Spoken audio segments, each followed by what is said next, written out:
Well, hello everyone, and welcome back to my channel, the Dragon Kingdom Saga 7847 and Six Elementals interviews. And tonight for me, Eastern Standard Time in Canada, whether it's daytime, afternoon, etc. Hope you're having a good day, afternoon, evening, wherever you are. And tonight for me, I have such a wonderful and incredibly talented guest that I've wanted to chat to for a long time, and I finally have the opportunity to do it in this type of live format. The incredible ML Spencer. ML Spencer, welcome. Thank you so much for joining me today. And thank you so much for having me on. I really appreciate it. You've always been such a wonderful supporter of me, and anything I can do for you, I'm just so happy. Well, this is a huge honor having you on the show. As you know, I am a big fan of Dragon Mage, probably the work you're best known for, and we will, I'm sure, be talking a lot about that. But first of all, how you been? How are you doing? I'm doing pretty good. Just super busy. I definitely have bit off a lot with life, work, and everything else. But I don't know. Things are starting to slow down, so we'll see. I'm just kind of, I guess, living in every moment that I can possibly live in. I hear you. I hear you. So, I know, Dragon Mage, of course, is perhaps the work you're best known for. We are chatting on about that a bit before we went live. But for the people out there who are big fans of your work and perhaps haven't read some of your other books, what are some of the other books that you've written? Well, prior to Dragon Mage, I was a grimdark author, and I wrote a couple of different grimdark series. The first one was Red War Saga, which is like a 5-book series about kind of like a guy who's good, then kind of becomes bad, then kind of, I don't know, becomes good again, and like kills massive amounts of people along the way, as every grim dark protagonist probably should. And then another series kind of involving the second generation of that world, and then I kind of got into Dragon Mage from there. Okay. So, if I may ask, what can you give us a bit about the premise of some of those books, some of those series? Yeah, sure. So the Red War Saga is about basically a guy who is like the last mage of his land, and he's trying to obviously save the world from all of these kind of evil guys from like long, long, long ago. And lo and behold, he finds out like after he destroys them and the evil armies that are marching with them, kind of like the whole like, I guess, decimation of the ranks of Mordor. He kind of finds out that whoops, they were actually the good guys. So then he has to kind of deal with himself and deal with the mop up from that, and somehow save the world from the other direction. So. Oh wow, that sounds fascinating. So, how did you transition from writing grimdark to writing? And I mean, I found, and as you, the author, I'd love to hear what you think or how you classify Dragon Mage. I mean, there's some dark parts clearly, but if you don't classify it as grimdark, yeah, I would agree. But how did you transition from writing more darker fantasy to Dragon Mage? I honestly think there just kind of came a point in my life where the darkness of where I had been over the last like decade or so just kind of wasn't what I wanted to feel anymore on a day-to-day basis. I mean, there's like a moment when every web search that you make, you're kind of wondering if the FBI is paying attention to the themes that you're researching and stuff. And you just kind of have to think, is this what I want in my life? And I decided, I want something a little bit brighter, a little happier, a little bit less chilling. And that's when I decided to take on a project with a little bit of a different tone. Okay, well, that's and I totally understand that. I mean, I'm sure most of us agree, and maybe it's just the proliferation of things like social media where we're more aware of things that are going on, good or bad. A lot of us feel that, some things really suck right now. There's a lot of great things going on in the world, but I think, especially with social media and media in general, there's perhaps a tendency to see a lot of the bad as well. And that can be kind of a downer. So I completely understand, the transition. Do you think, though, you would ever go back to writing grimdark stuff? Do you think? Yeah, I think at some point, definitely. It just kind of depends on where I am at life, where the world is. When I wrote Dragon Mage, that was honestly, it was almost like my COVID project. So the world was itself in a really dark and kind of bad place in itself. Now, Dragon Mage had actually been in the works for a super long time before I actually sat down and wrote it. But the thing that was mostly in the works was the world for many years, and I never had a story to kind of put in the world. And so that story could have gone really rather any direction. It could have been darker. It could have been, more, I guess, young adult. It just kind of depend on my mood, and that was the mood I was in. I wanted to write something a little bit more warm and fuzzy and and less dark. Obviously, there are still my grim dark author streak still kind of crept out in places in Dragon Mage. I hadn't been able to rein it in completely, so I think that you can tell that I was reforming and not 100% reformed at that point. So there is that. Yeah, and I mean, Dragon Mage, it completely blew up. It's become. I mean, when people talk about, I know you're a humble person. When people talk about some of the most popular indie science fiction and fantasy books out there, Dragon Mage is frequently mentioned. I mean, the thing's got nearly 5,000 reviews on Goodreads. It's definitely become somewhat of an iconic book. How do you how did it feel when, as the success surrounding this book kept building, and it's mentioned by so many bloggers and reviewers as being that type of iconic fantasy book? How has it been to to grasp all of that? Kind of crazy, honestly. When I first finished Dragon Mage, I thought, okay, do I want to publish this thing indie or do I want to go more traditional? So I decided, okay, I'll tell you what, I'll send it out to a couple agents and not really put too much effort into it because I don't know if it's going to do too much. And then I'll just publish it indie. So I sent it out there and got promptly rejected, right away from the few people that I really cared to send it to. And I'm like, okay, well, this thing's not going to do much.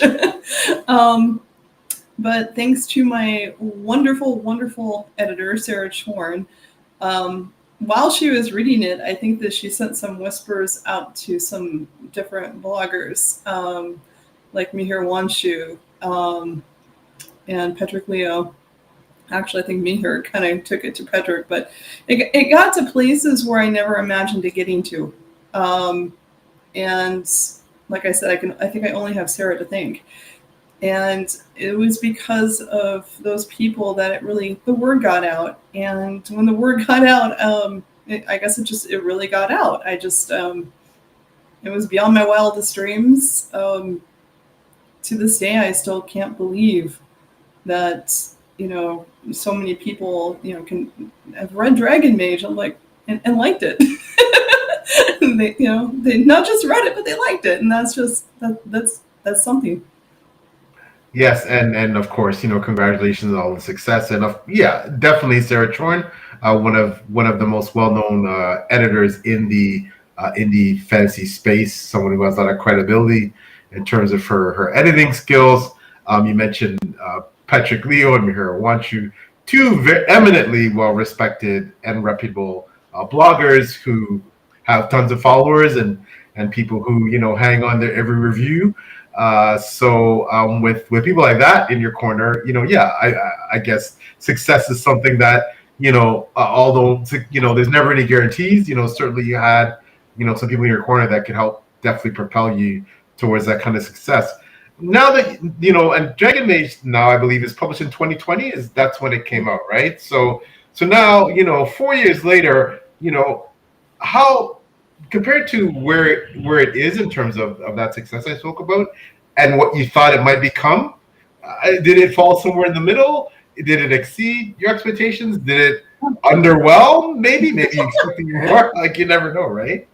No, it totally exceeded expectations. Absolutely. I mean, I remember just wanting so badly, so very badly, to get 100 reviews on Amazon. And I figured if it did that, I will be the happiest author alive. And the fact that it's got 5,000 reviews on Amazon, to this day, I just kind of like, no, they can't be real. So yeah, definitely exceeded.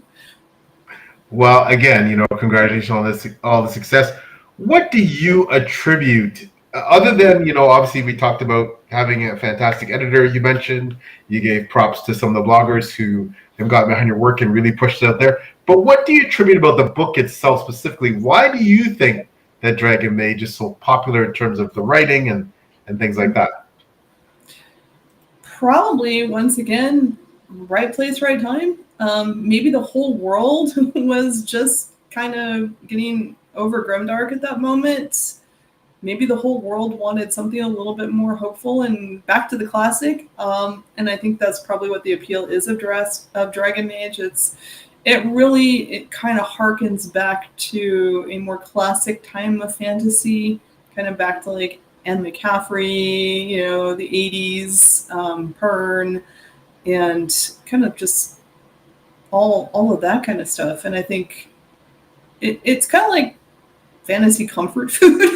I don't know how else to really describe it, but I think that's maybe what the world wanted at that moment. Yeah, I think that's a great theory that, and I know for me, and I had mentioned this in my review, that, Dragon Mage is one of those books where it's, you have some, yes, you do them in a unique way, but some very comfortable, familiar tropes, but done really well. And I think there's that again, like as you so aptly pointed out, there's that comfort element with the book. But for me though, and I'm very much a character-based readers, your characters are absolutely phenomenal. And I think a lot of people would agree that for them, that's what made them really sink their teeth into the book and just soak it up. So if you don't mind, let's talk about the characters of Dragon Mage. So rather than have me gush about them, maybe to have you as the author kind of describe, some of the main characters a bit, especially Aram and Marcus as the two main characters. So can you tell us a bit about those characters and perhaps why you wrote them the way you did, if they're based on any, composite of different characters and what you like about them? Okay.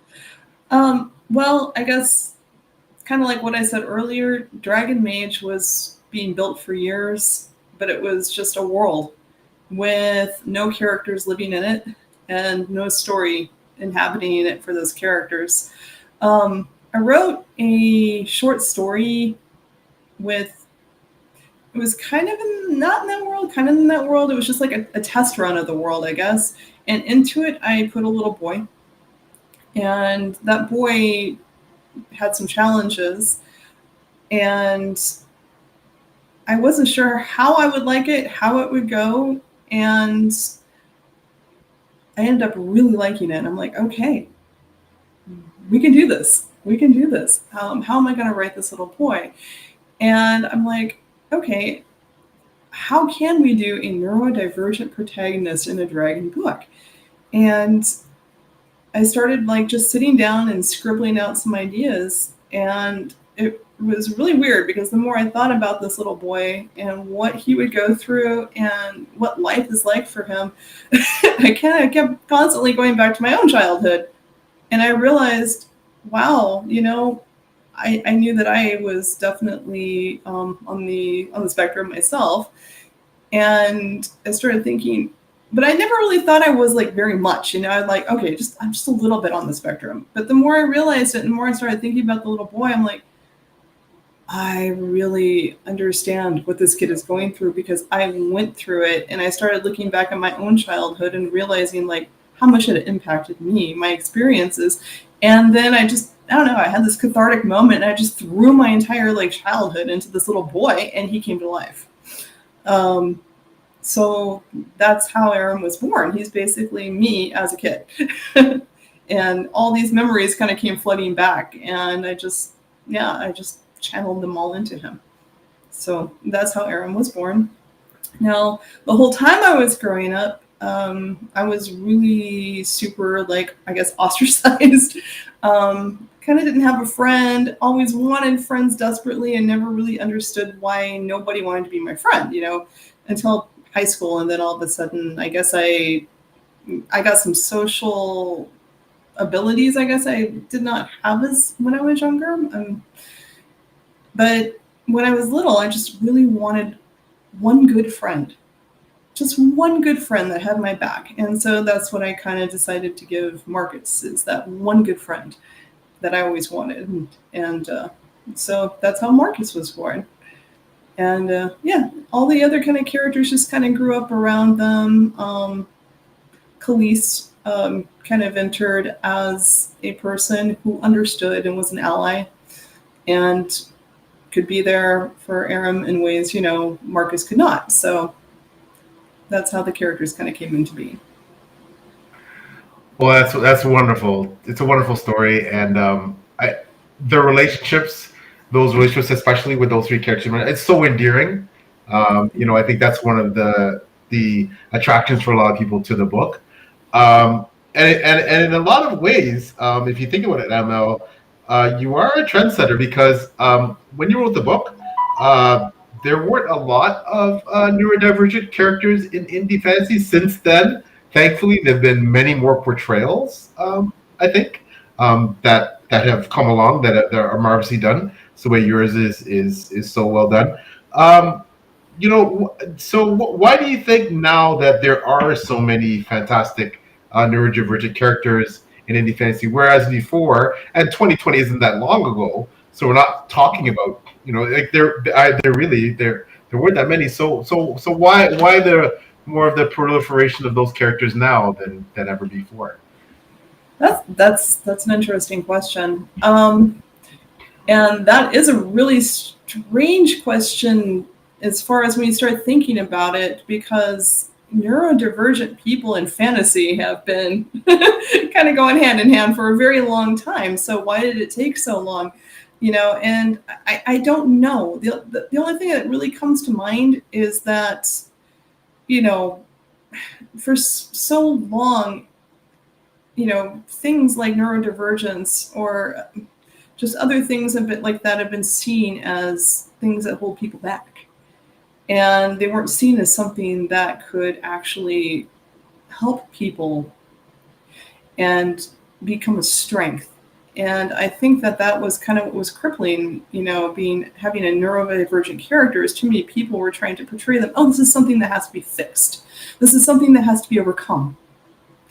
And I think that's what I did that was different. Being neurodivergent is Aram's superpower. I mean, that's what gives him the ability to be the magic worker that he is. Without that, he would just be a kid. So I think that's probably what's going on there. Is maybe I just kind of approached it from a different angle, and I milked it for all the possibilities I possibly could, and came up with something, powerful. Yeah, and that is perhaps something that has happened in society where people realize that neurodivergence is a strength, right? It's a plus and not a detractor. And I love the fact that we're seeing more and more stories with neurodivergent protagonists and characters. But kudos to you for being one of the first that I've read or heard of in the indie fantasy sphere that so adroitly and sensitively portrayed a neurodivergent character. And I said heartwarming relationships, and it makes you feel great to think that was you put a part of yourself into your character. So that's really neat. That's really neat. Want to give a quick shout out to Sarah Beth Hey, Sir Beth, how you doing? She says hi, PL, and hi, ML. Thanks for coming out, Sarah Beth, and always appreciate seeing you.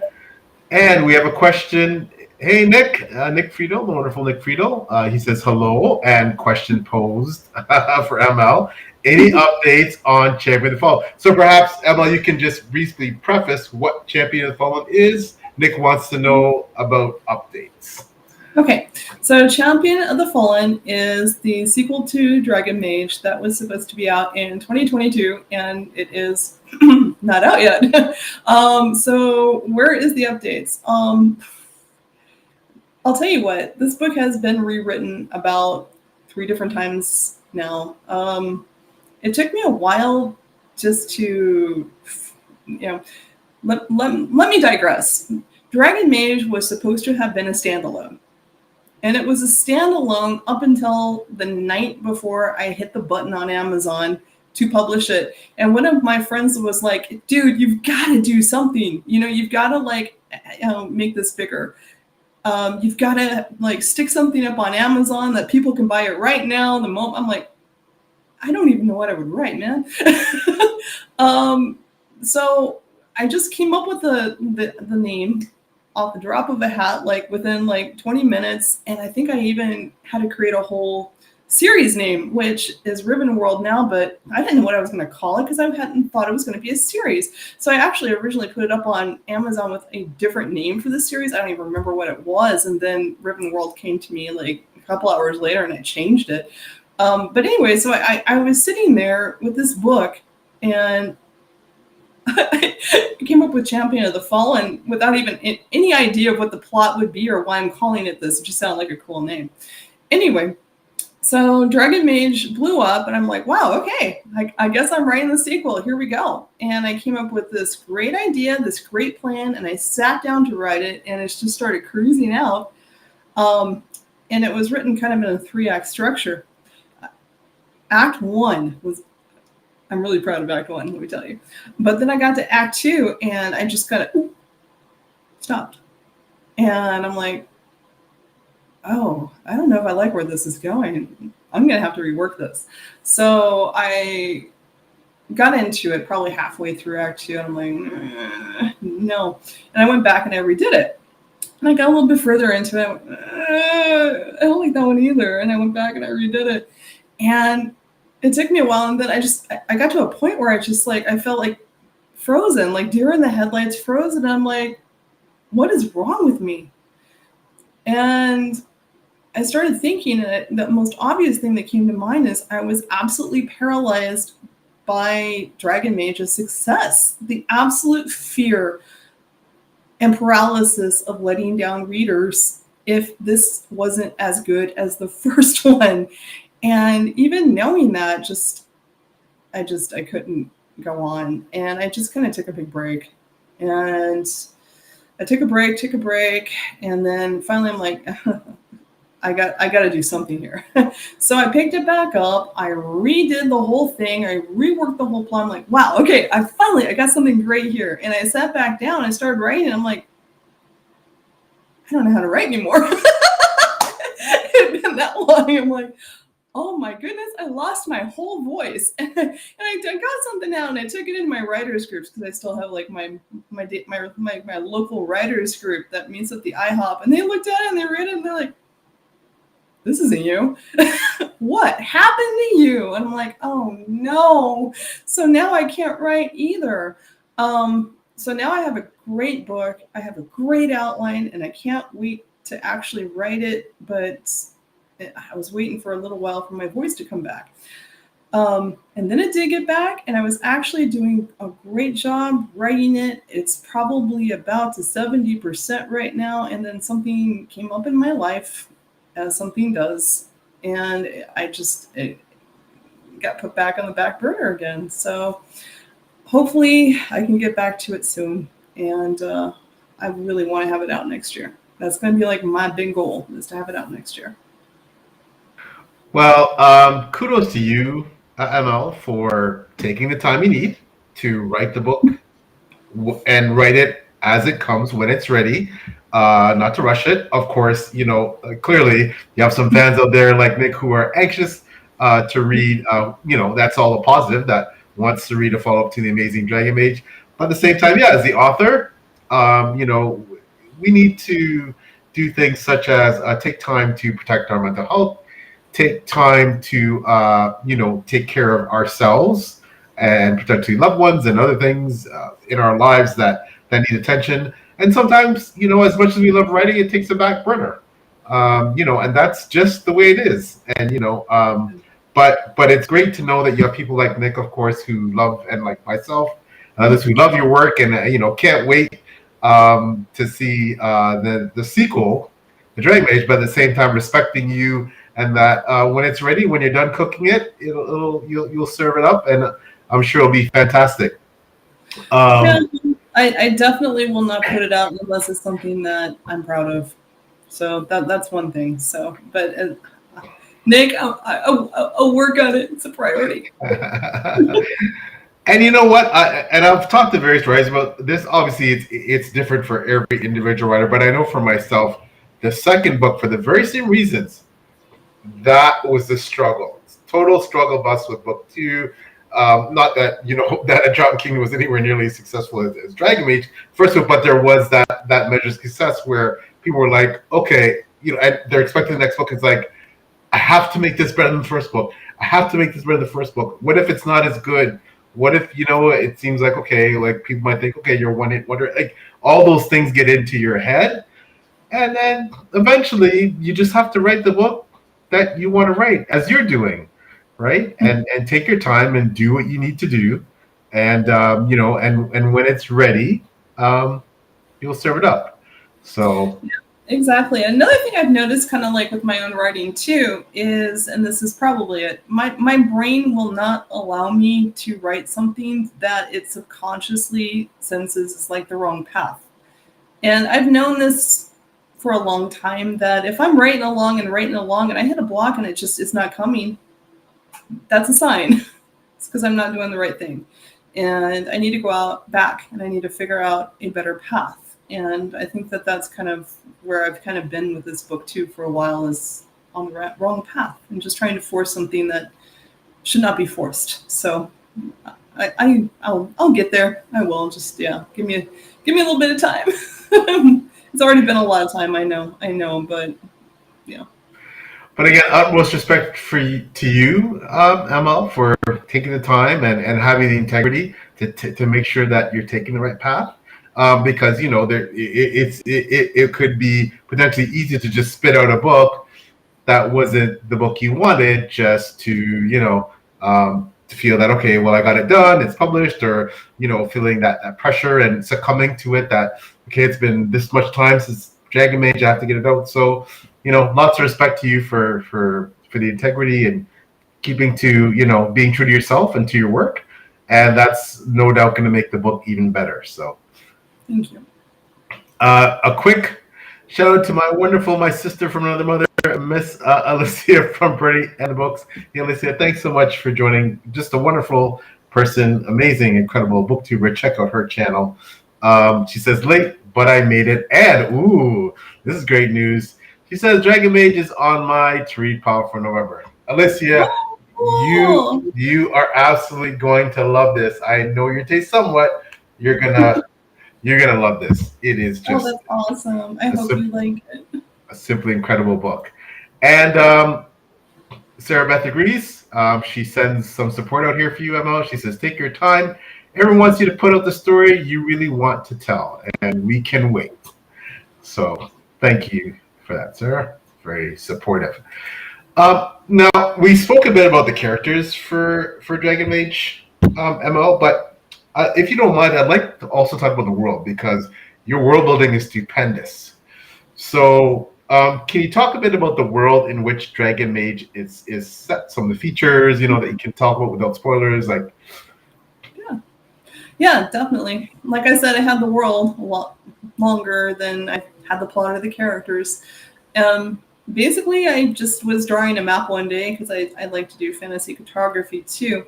And it was just a black and white map, and I had like the outline of the coast, and I started looking at it, I'm like, which one's the water and which one's the coast. Interesting. Wow, you could really do like some weird fantasy world where like in one like part of reality the water was the land, the other part okay. I started like toying with that idea. I'm like, wow, that'd be like kind of like a mirror world or something like that, where you've got two reflections of the same world. And then it kind of occurred to me, wow, what if you had a world that was ripped apart, and you had two reflections on both sides of the world, and it just kind of like that's a cool idea. And so I just kind of started designing it, and it took me years, and a lot went into the world building, and I mean a lot. I literally like went back and read like every single archaeology thing from the Middle Ages I can get a hold of. Just so much stuff, so much research. I can't even tell you the research that I did for this book. And that's not even like going into like the magic system and stuff, which took a lot of research too. But anyway, just over years, and I mean, it just kind of started getting developed, and it was actually rather frustrating because I loved this world. I loved it, and I didn't know what to do with it. It was just this big empty world with nobody in it. And it wasn't until I wrote that short story, I'm like, that's the kid from my world. So yeah, that happened. Wow. And again, it was stupendous, and I'm not surprised that you're an impeccable researcher, and you put so much time and effort into researching your world, because it comes out in the authenticity for me of the world building. Like I said, it was spectacular. There's a couple of features. Like I said, I don't want to give too many spoilers, but can you talk about 3 elements in terms of essentially the world, the world above, the world below, and the void? Okay. The world above is basically a world where magic has almost been eradicated. People have hunted down and slain all of the magical creatures and the people who were capable of magic. And it's kind of a grim reality. I guess that's where my grimdark went, into that part of the world. And the world below is the pristine, magical place where that never happened, where all the magical creatures have been able to thrive, and the people have existed at one with these creatures, and it's just almost like, I don't know, the Gaia principle, but with magic. And so those are the 2 dichotomies. And then again, the world was torn apart, and so between them is the void. And the void is, I guess, like this nether place, which is, well, I don't want to give too much away.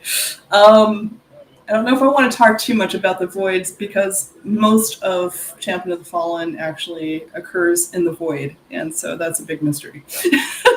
So I'll just leave the void alone for now. The void is a very interesting place, though. I promise you. Oh, it definitely is. No, totally understood, and I respect that. No, thank you so much for elaborating on that. And as I said, I think world building is another one of the features of your work that really, sets it apart and puts in that upper tier of indie fantasy. That one of the reasons why it's so beloved. Now, when it comes to Dragon Mage as well, and again, I don't not give away too much. So we talk about the George R. R. Martins of the world, the Ryan Cahills of the world. Everybody loves dragons, and fantasy readers love dragons, and it's one of those aspects of fantasy, one of those tropes that I don't think people ever tire of. You have your own unique take on dragons and dragon warfare.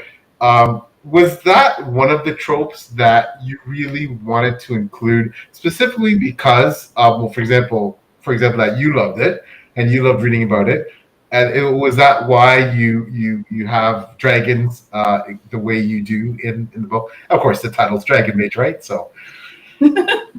Honestly, I had vowed to myself that I would never write a book with dragons in it. But when I was, again, casting the characters for my world and populating them with people who would be important for my neurodivergent protagonist, I found that I had to have a dragon. And why did I need that? Because once again, this kid needed somebody who would totally understand him. Somebody that had his back through thick and thin, could be in his brain and just, be someone who could love him unconditionally, more so than any human is capable of. And who better to fill that role than a dragon? So when I was growing up, I was a real fan of Anne McCaffrey's Dragons. And they had that kind of, that imprint upon their writer, that special bond, that mental kind of bond. And that's the kind of bond I wanted for my little dude, my protagonist. So I said, okay, looks like we're going with dragons. So that's what I did. Wow, and it's incredible. And again, like I said, those of you who like dragons, this is a book for you. They're depicted. It's so well done. So I'm sure those of you who enjoy, the Song of Ice and Fire / Game of Thrones, the Ryan Cahill's work, Bound in the Broken. I think you will love, definitely love Dragon Mage. One thing that stands out, there's many things stand out with Dragon Mage as we're discussing, is the sheer size of this bad boy. Is it chonky? Is it harder for you to write a smaller book or a big book like this? This is 800 pages ish. This is a big book. Was it harder to write it because it's so big, or was it not? Well, obviously, I'm not writing one right now, so maybe the size is daunting. But when I was a little kid, one of the special, wonderful things that always I used to do is my grandma would take me into the local mom and pop, bookstore, and I got to pick out a book for the week. And I was an avid, voracious reader, even in the third grade. And it got to the point, but by the fourth or fifth grade, I was picking out books based upon the size of the spine, because I had the last of the week, and that's all I would do was read all week. And so usually by Wednesday, Thursday, I was out of a book. So I just started picking out the biggest books that I possibly could.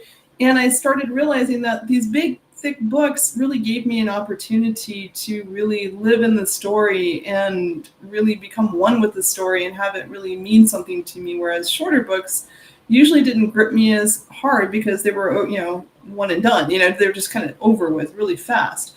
And so when I really sat down to write Dragon Mage, I'm like, okay, this is gonna be it. This is gonna be my masterpiece here. I'm gonna put into this book everything that I ever wanted a book to be, and of course, spines matter. So I literally sat down, because I'm not a pantser, I'm a plotter. And so I literally said, okay, this book's going to be 100 chapters long. And I just kind of broke it down, and okay, we're going to have 100 chapters. And so, is it easier or harder to write 100 chapters? Not really, not if you've already plotted it all out ahead of time and you know what you're doing in each chapter. It's already outlined, it's there, it's ready to go. So, and I'm a notorious serial, I guess you'd call it, plotter as well. And of course, pantsers are wonderful. There's room for however you want to write your book. All that matters is you write it. It doesn't matter how you write it. But of course, being a plotter, I totally understand. And I know we're not going to ask you too much about Champions of the Fallen, but will Champions of the Fallen be a similar size? You think longer, shorter? Right now I'm going to do it about 90% thickness. And the only reason why I took that 10% off is to be forgiving to myself. But right now, Champions, obviously, it is plotted out. The whole 90 chapters, I know what's going on. So yeah, we're looking at about 90 chapters. Now, could that change? It could, but it's not going to change for shorter. It'll change for longer if it does. That sounds amazing. I know, again, for those of us that love your work, we're all looking forward to Champions of the Fallen when it's ready. So now I guess, and you may not be able to tell me for whatever reasons, or you may want to keep it to yourself. You may have not decided. However, So you said that Dragon Mage was initially designed to be a standalone. You didn't really have plans to write a sequel, but of course now you are. Do you think that it is that overall now you have Dragon Mage, you're working on Champions of the Fallen? Do you think that Riven World is going to become a trilogy, a quadrilogy, a 7-book series? You're just going to keep writing. You're going to duology. Maybe like. Do you, if you can tell us, and we understand if you can't, because you may have. Do you think that you'll keep writing Riven World? I honestly know that there'll have to be another book after Champion of the Fallen. It's not going to be done. How many more books? I can't tell you because, okay, I can plot out. I'm great at plotting out one book, but I'm horrible at plotting out a series. I have no idea. And honestly, I don't know if I'm ever going to really do a lot more than the series. So I might just live in the series for the rest of my life, popping a book out every so many years. I don't know. But there's going to be at least 3, hopefully more. I have no plans to wrap it up in the next book, hopefully not in the one after. Okay, well, that's great news again for those of us that love your work. And you may not know this again. I can't help but ask, and you have to forgive me. Do you think there might be any prequels in or short stories set in other parts of your world or with other characters? Do you think that's a possibility? Well, I actually do have a prequel short story out right now. You can actually grab it off my website. So that's there. Actually, a Kickstarter that I got to participate in just went live yesterday. It is called Unavowed. And it does have a short story in it featuring Khalees and a little bit of prequel, her background, which actually will kind of set her up to the direction of her character arc is going in Champion of the Fallen. So there's that. And somewhere around is another short story. I'm trying to remember where it went. I'll have to dig it out someday. But yeah, there is another one out there. I just don't think it's available. I'll have to get back to you on that. So, yeah. So Fantastic. Okay, well, as Sarah Beth says, great news about the potential for, every couple years, a book in the series, potential short stories, when already out. So that's all, again, that's all fantastic news. So one thing that, and I mentioned before, and I'd asked you at the beginning of the show to talk about the other books you'd written, and of course, Dragon Mage being perhaps your most well-known work. However, you have a lot of gravitas as a writer, and a lot of success. And we talked about that a bit in that, when you like Darkmage, that won a 2012 IndieReader Discovery Award for fantasy. It was self-published fantasy blog off. We all those of us who are part of the space, we all know what SPFBO. So it was an SPFBO, I believe it was 4 semi-finalists, and you had a Chains of Blood. That was the first installment of the Chaos Cycle that won a silver in the Reader's Favorite Awards, 2020 Awards for Fantasy.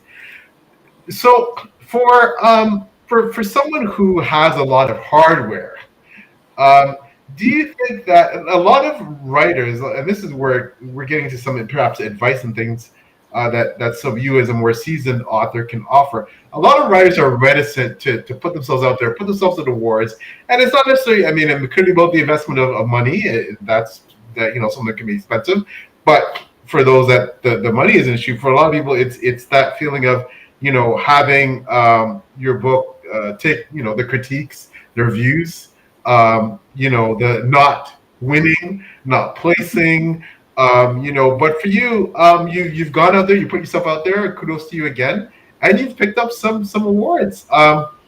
Is it something that you recommend for newer writers to just go for it if they can, if they got the tolerance for the pocketbook and they're willing to, they have, is that a good thing to do awards? I think that depends, honestly. It depends on the award competition, for one thing.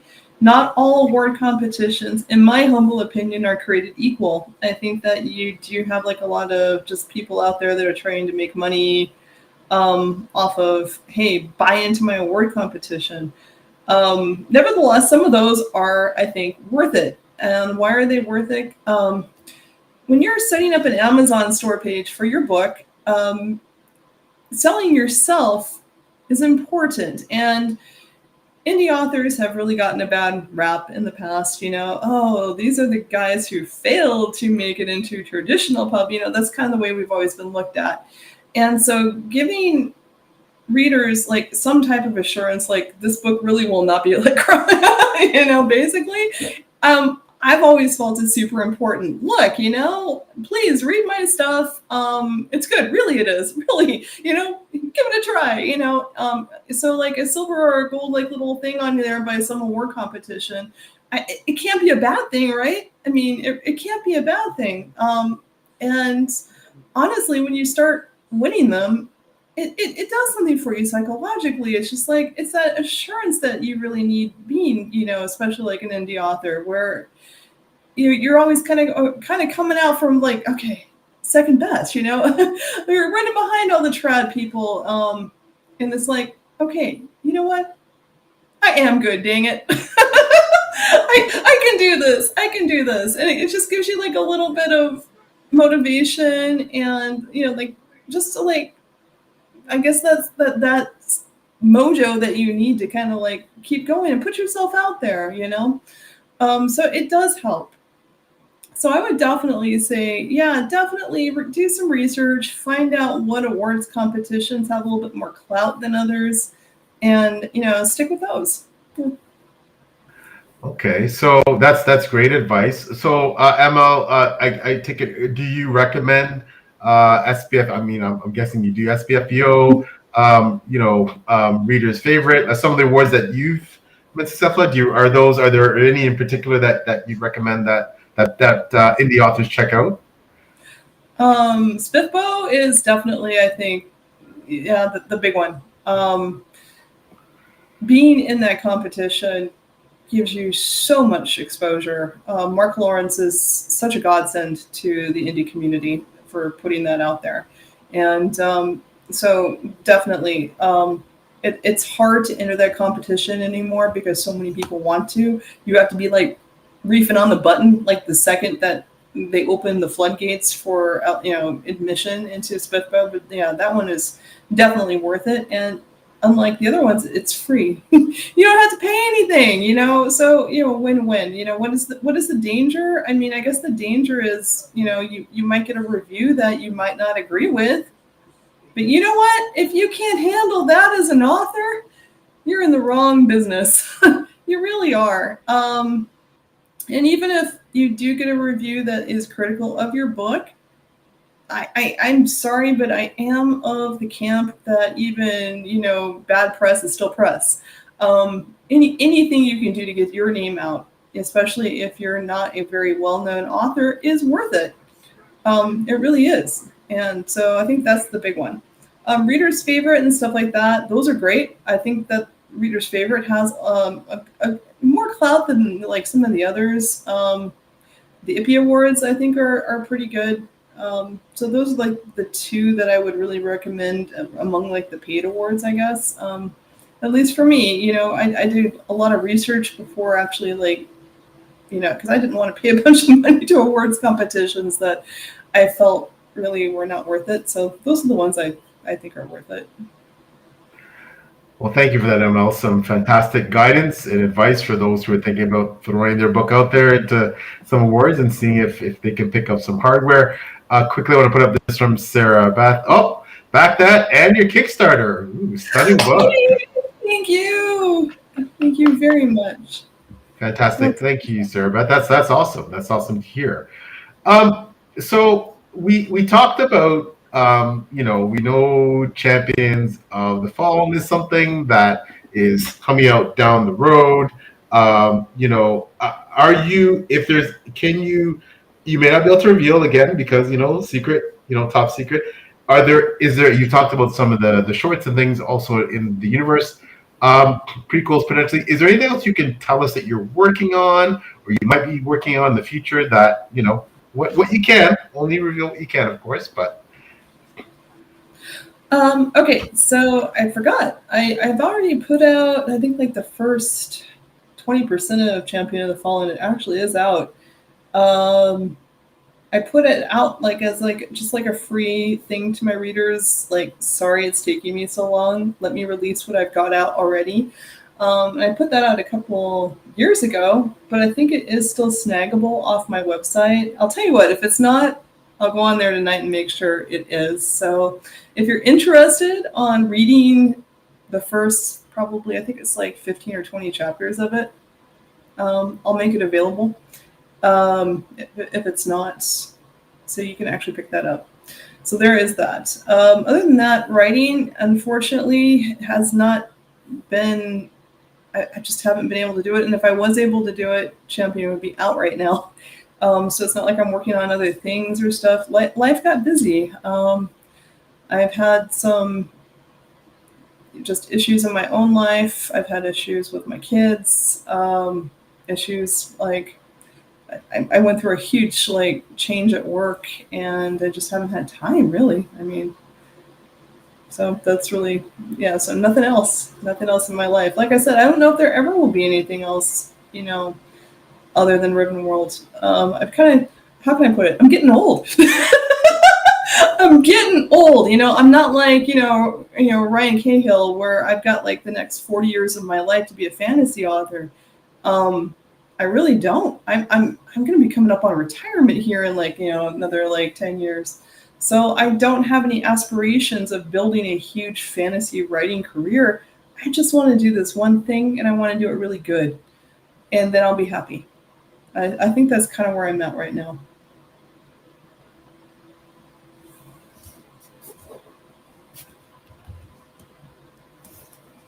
Right. There's nothing wrong with that. Sorry, I was muted there. I published late in life, and I writing the Drowned Kingdom saga. It's going to be a big series as it is.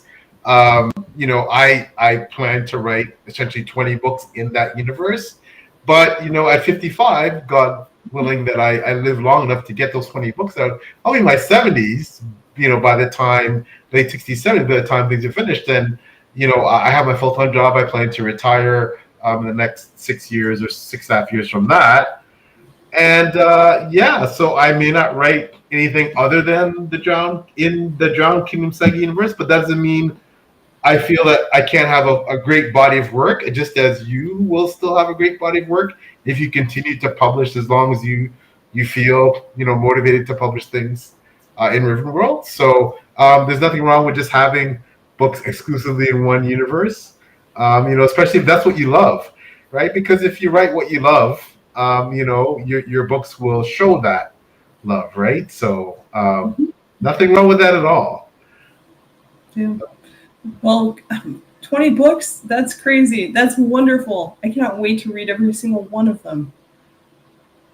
Well, I'm honored. I think, as you know, writing is a labor of love, but it can also be difficult. I've like I said, even this book, I've been fortunate enough and blessed enough, especially with my lovely wife as my business partner, Debbie. She does a lot of stuff behind the scenes that people don't realize that support me and the writing. I've been managed to publish a book every year since I started writing. I'm working on the 5th one now, and personal things came up. This year, I lost my wonderful father-in-law, and that was tough, and that kind of set us back. And it wasn't, I don't want to use, maybe perhaps not use the word setback, but obviously emotionally, like you start thinking about other things, and you start thinking about what's really important in life, and that's your friends and family. So, but the book, I always make a very loose commitment about, I publish a book every spring, and spring is a couple months long. So for me, as long as I get it out sometime between like February-ish and May-ish, June-ish, then I'm good. That's a pretty wide window. So, it'll come out sometime in that juncture, right? So, but yeah, thank you. I'm honored that you're considering my work. But what do you, when it comes to your influences, like, so clearly you talked about Amber Caffrey, you talked about that classic fantasy. I definitely felt that when I was reading your book, that inspiration. Who are some of your inspirations? Who are some of the writers that you cleave to in terms of when you want to write a fantasy book? who did you want to somewhat emulate in your writing? Well, first, let me just say I'm very sorry over the loss of your father-in-law. I definitely that's hard. It's really hard. I lost my father-in-law in the last year or No, two. so sorry. Something that we definitely have in common. It is a challenge. It is a challenge. It hits you. I'm so So sorry. there's that. Um, let's see. So my influences, probably the main one, it's got to be Robert Jordan. I grew up. Well, let's see here. I was in college in the '90s. Yes, it's true. That's how old I am. And that's when Robert Jordan was like just kind of cranking them out there. And one of the most exciting things in the whole world was driving down to Barnes and Noble for the release of Jordan's newest book. And we would always order it ahead of time, and they would get it in right before closing, and we would just be there to get our book and take it home. I belong to like Robert Jordan like clubs called Dark Friends, and we would like all meet up in like these like murky restaurants with all of our Robert Jordan, like literally like carting our books in so we can line them all up on the table of restaurants and talk about who killed Asmodean. And I mean, it was like a really crazy time, and it was a wonderful thing, and it was just a huge part of my life. And so Robert Jordan is like, the influence for me, definitely. Who else? Definitely Raymond E. Feist was huge for me, the whole magician thing. Um, let's see. Gosh, Janie Wirtz, Tad Williams. I mean, I go way back. I really do. So the funny thing is they're still cranking out books now, which is amazing to me. Like these are people who were some really early influences for me, and they're still writing. So I've got a lot of them. Definitely George Martin was there, but he actually came along later in my life. I know it sounds like he's so long ago, but remember I go back quite a while too. So yeah, he's probably what kind of edged me to be more of a grimdark author. Reading George was such a shock. Yeah. When you're coming from '90s and '80s fantasy, reading Game of Thrones whoa, this is not fantasy. There's just certain places you did not go in fantasy. No, he went there. He really did, and he opened up a whole wider world that made fantasy more realistic. And so definitely there's probably a lot of that still in my writing coming from my grimdark experience, which was born of George Martin. Well, those are some phenomenal authors, iconic authors that you certainly can't go wrong with those authors that you mentioned. Of course, some of mine too. I mean, George R. R. Martin, Janie Wirtz, top shelf there. All her, there were books there that I've been very humbled in the last years to become friends with Janie, and I discovered her work late too. Because when I was younger, I read the Stephen R. Donaldsons and the George R. R. Martins and the, but it's funny that what I loved about that answer is because Dragon Mage is a book I feel that it will be one of those timeless classics that age well, the way that those books age really well. That whether you read them in the '90s, the '80s and '90s, or whether you read them in 2040 or 50, I think that it will translate. Those books will age well, they have, and I think Dragon Mage falls into that category of books that will transcend generations where people be going, okay, yep, that's a classic, right? And I think that's what a lot of us as authors are striving for. We're striving for books that will outlive us, will long outlive us. And I think we're roughly around the same age. Like when I look back at how I looked at fantasy then, and of course I had no idea what self-publishing was, in the '80s and '90s, and of course it wasn't nearly as prevalent. But I think that now there is that pantheon of self-published books, and I have to put Dragon Mage in there with the Sword of Kaigans, and there's about maybe 10 or 20 books that people just know. If you even if you haven't read a lot of self-published fantasy, you just know. and I think that those influence that you mentioned, you're on the right track to achieving that staying power that that those books have. So it's great that those are some of your influences. So. Um, Thank but listen, I want to respect your time. I don't want to keep you too long. It is late. I do want to give you the opportunity, though, ML, to and although these will be in the video, in the just links descriptions down below in the video when you open it on YouTube, I'd like to give you the opportunity to tell people where can they find you on social media. Where can they buy your books? You may sell them through your website as well directly, things like that. Yeah. So can you mention those things as we're signing off? Okay. Yeah, definitely. You can find me on Twitter and Facebook, ML Spencer author. Um, you can you can go to my website, mlspencerfiction.com, and you can buy some stuff off of there, definitely. And I still actually, you can still get my limited edition of Dragon Mage, the collector's edition Kickstarter. They actually did another run of it, and that's for sale at merrickbooks.com. I know they've got that up there.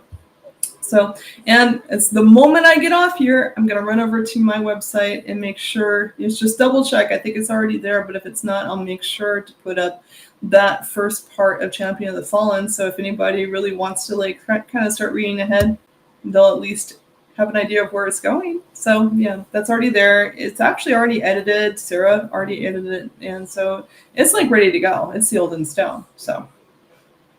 Wow, phenomenal. I can't wait to check out your other works. I can't wait to check out shorts. And of course, again, anybody who has not read Dragon Mage and says, I want to know, what are the iconic indie fantasy books out there in the last few years. You check this book out. Add that to your list along with your Dirk Ashtons and your Bengalis, and put M.L. Spencer on there on that list of authors that you need to read when it comes to indie fantasy. It's a phenomenal book, and very much looking forward to reading everything that M.L. writes. Just quickly for me, P.L. Stewart. This, of course, is the Dragon Kingdom Saga 7847, my YouTube channel. You can find me. The website is www.plstewart.com. I'm typically lurking. My main social media platform is Twitter, X, whatever you want to call it. It's at PL Stewart Writes. I'm also on Facebook and Instagram, same handle, but not quite as frequently. Twitter is really where I lurk. So, and of course, you can see me beside my wonderful colleague, Maybe Between the Pages, as we do page chewing, which is a similar interview, features as Six Elementals, and Six Elementals interview, though, is exclusively on my channel, where I get to chat to wonderful people such as ML about their writing and whatever they do in the general book space. So once again, I want to thank everyone who came by in the chat. It's you who make this kind of long form content amazing. So thank you to people like Sarah Beth, to Nick Friedel, to Alicia from Birdie on Books, to Sarah Beth. Thank you so much for coming by. I really appreciate it. And thank you to everyone who is going to watch the replay of this with M.L. Spencer. Obviously, and again, all the links to her books, where to buy her books and her socials will be directly posted in the video. So once again, thank you so much for joining me on Six Elemental Interviews, and a final thank you to our wonderful guest, ML. And we'll be talking to you soon. Take care. Bye-bye now. Thanks so much for having me.